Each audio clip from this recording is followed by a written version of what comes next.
The world. Oh, I hear raccoons outside. Anyway, I did this experiment with reading something, and then posting it. God, I am concerned about those raccoons because they've been coming around my chicken coop lately. And not only that, I've I've gotten a kitten, and the kitten came from a feral a feral litter, and I haven't seen the mother since last Tuesday, or I'm sorry, last Wednesday. And oh God, that's a whole other story. But I know that raccoons, if they could, they would eat her babies. I know that not all of her babies will probably make it.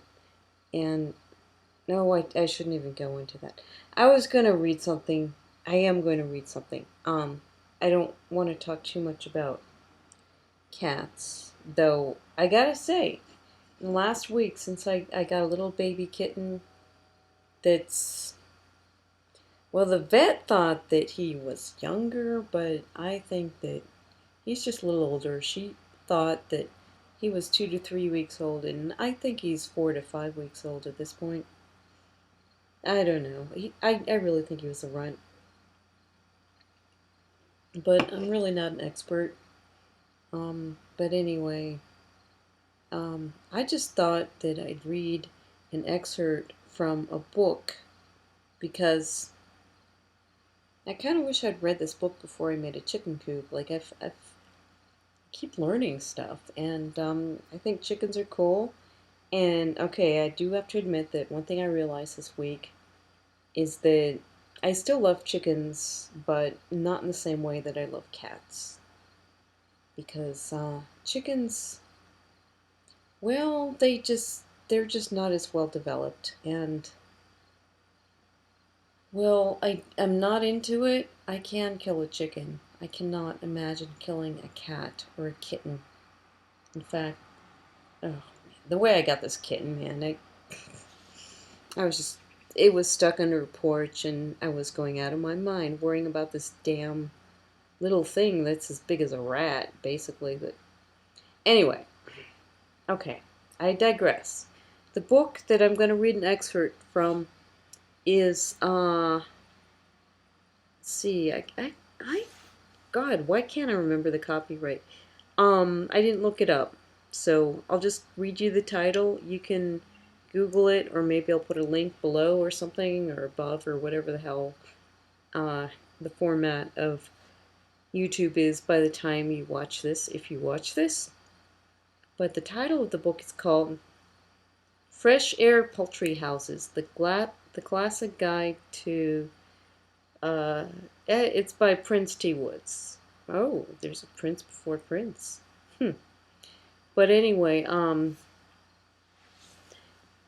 this is a description, sort of one of the coop designs in the book, which I thought was interesting because, I kind of love reading these things. I should read something from, damn, how long have I been going here? Let me check something out. Oh, I've been going on for 3 minutes now. Um, that's okay. Excuse me. Drinking my beer. That's okay.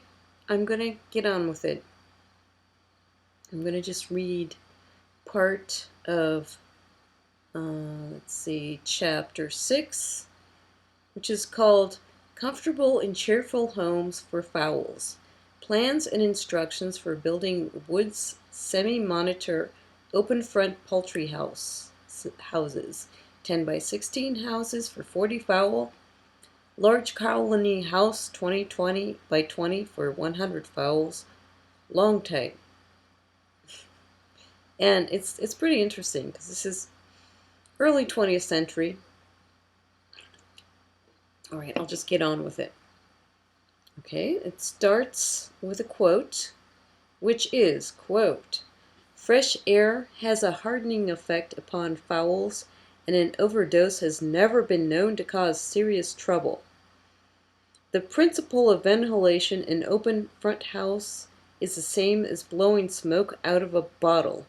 Instead of strong currents, there is a quiet diffusion of air with the least possible draft.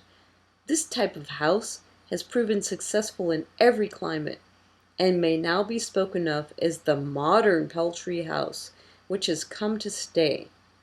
So they thought. It should have. Oh, but I digress. It is a big step toward placing the poultry industry on a firm and lasting foundation. C. L. Opperman, 1910. All right, now I will start the words written by Prince T. Woods. And this is just a look inside thing from Amazon. I will put a link below or above or where the fuck it is. Excuse my words. Since the building of the first Woods open-front poultry house in 1908 for experimental purposes and later publication of plans and results, buildings of this type have been in use in all climates with excellent results. The house is comfortable, cheerful for the fowls, and convenient for the poultry keeper. There have been many requests for information concerning any changes or improvements which my long experience with this house may have led me to make or suggest. Such changes and improvements, which are mainly with a view to greater simplicity, economy in construction, convenience of the operator, and comfort of the fowls at all seasons, are brought right up to date in this chapter, because many beginners, not alone with poultry but with amateur carpentry, will wish to make use of these house plans. Certain details of construction shown in the illustrations are explained more fully than would be necessary for those with more experience. Do not be afraid to build and use an open-front house. When using one, do not let the imagination conjure up troubles which do not exist. In other words, do not get panicky and get cold feet.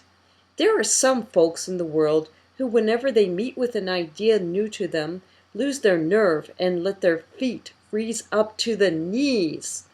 It is fortunate that there are lots of people who are not cold feetos. It really says feetos.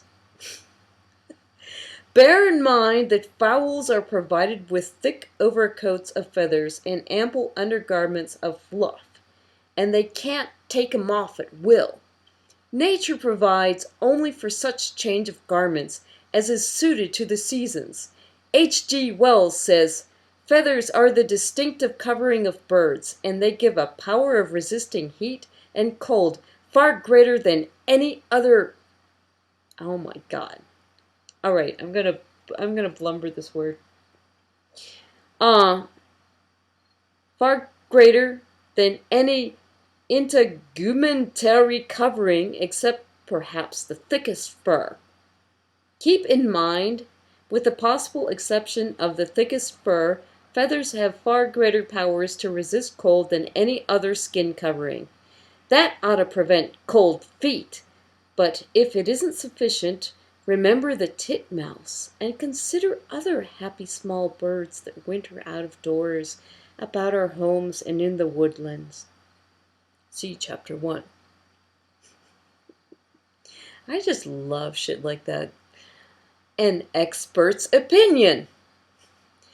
James P. Moorman, who has made a study of poultry houses and qualified as a poultry expert, says of the Woods house, "To keep fowls in such a house in climates where the thermometer may drop from 0 to 40 degrees below," that's Fahrenheit, this is old-timey, okay, "would seem to many poultry keepers the height of folly, because it might seem to risk the health and comfort of the fowls. That has been one of the greatest mistakes of the poultry industry. The fact is that a house constructed on this principle, if made sufficiently long from front to back, say 18 to 20 feet or more, is not only highly comfortable, but affords the best protection to the fowls against drafts, while providing them with abundance of necessary fresh air. No matter how hard the wind may blow, It cannot penetrate any great depth into the interior of such a house. During one of the worst wind and rain storms ever experienced in Plymouth County, Massachusetts, Dr. Wood says, in regard to his open-front poultry house, that the wind could not be felt at all in the house at a distance of 4 feet from the open front. The fowls were comfortable and happy. A little water came in through the wire screen, but only very little, and less than 1 yard of the floor immediately back of the wire front screen received a wetting. Alright, maybe I should stop now. Anyway, I just love writing like that. Let's see, where am I? Yeah, that's long enough. Alright, so that's just a sample of this book, which I think is a good book that I should probably buy. Yeah, so anyway, world, chat with you later. Bye. Hey, wait, stop.